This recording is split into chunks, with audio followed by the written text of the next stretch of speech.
welcome Admiral Cooper with us. And of course, this is one of your very important trips.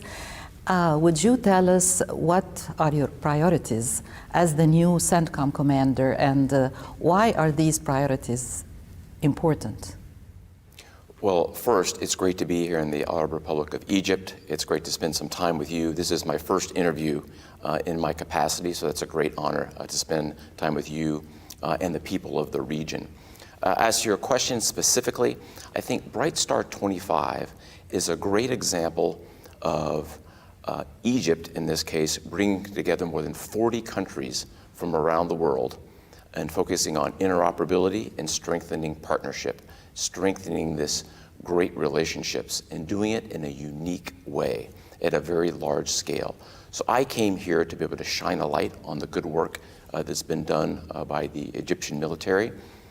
Our commitment as part of this, more than 1,700 Americans, I think is a strong symbol of our great bilateral relationship as part of this overall exercise. Well, I think it's always important to train together, and we are at our best when we're actually shoulder to shoulder, and this is exemplified in Bright Star 25. We literally are shoulder to shoulder, more than 40 countries, thousands of men and women on the land, in the air, and at sea. It's a very unique exercise.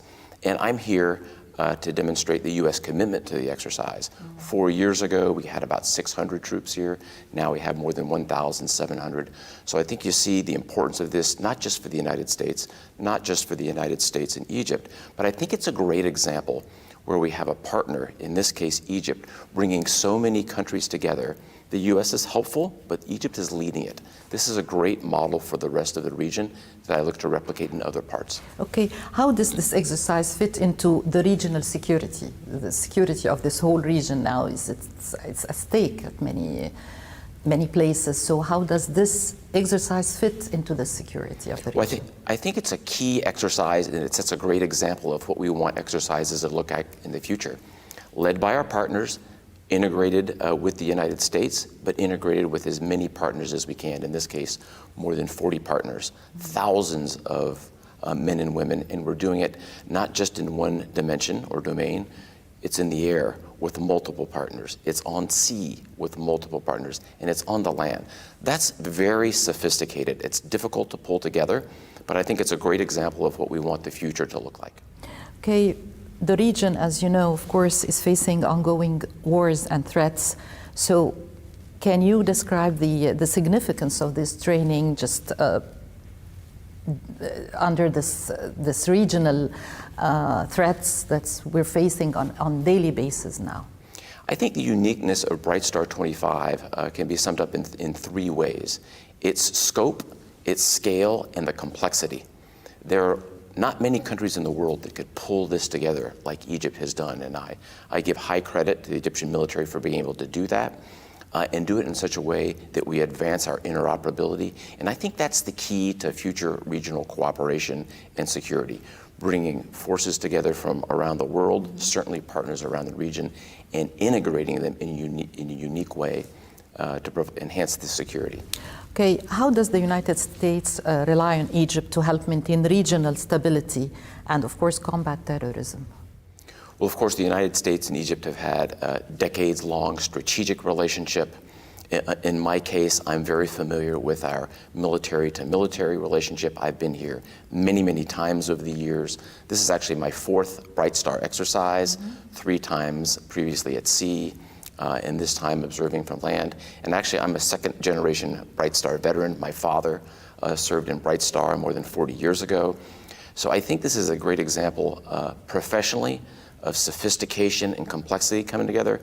And then personally for me, an opportunity to say thank you to the great people of Egypt for all that you do each and every day to enhance this important You said that your father was here, so this exercise started in 1980. How did you see the development of this Bright Star exercise through so many years, 4 decades now? Well, I think most notably, the number of nations participating has grown year after year Just 2 years ago, there were 34 nations. This year, there's more than 40. I think if you look around the world, you don't see many examples where a nation, in this case, the great Egyptian military, can bring that many countries together. So I think that's the most notable increase, the number of nations participating. And I'll also add the complexity. You know, watching the complexity of operating literally side by side is quite impressive. It doesn't happen like this all the time, but it's been happening in this exercise. It is very difficult. It's a challenge. You can just imagine coordinating multiple different countries to achieve the same results is extremely complex. I would argue it's one of the most complex things our militaries do. And as we have seen this week, it's been done flawlessly, led by the Egyptian Armed Forces. And what do you hope to accomplish on your first trip as the CENTCOM commander? Of course, what do you hope to accomplish now? And why Egypt as well? Yeah, well, first and foremost, I want to shine a light on the great model that's been on display here with the Egyptian military of bringing so many countries together, training side by side, strengthening cooperation and interoperability.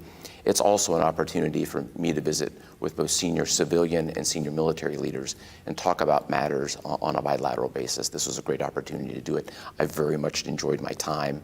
It's been indispensable, and I'm looking forward to what I think is going to be a very bright future. We would all recognize this region is very busy. There's a lot going on in the region, and I think that, given the volume of activities happening in the region, it makes it even more important to continue these type of training exercises together, in this case, led by Egypt, with so many countries involved, so many opportunities to increase our interoperability.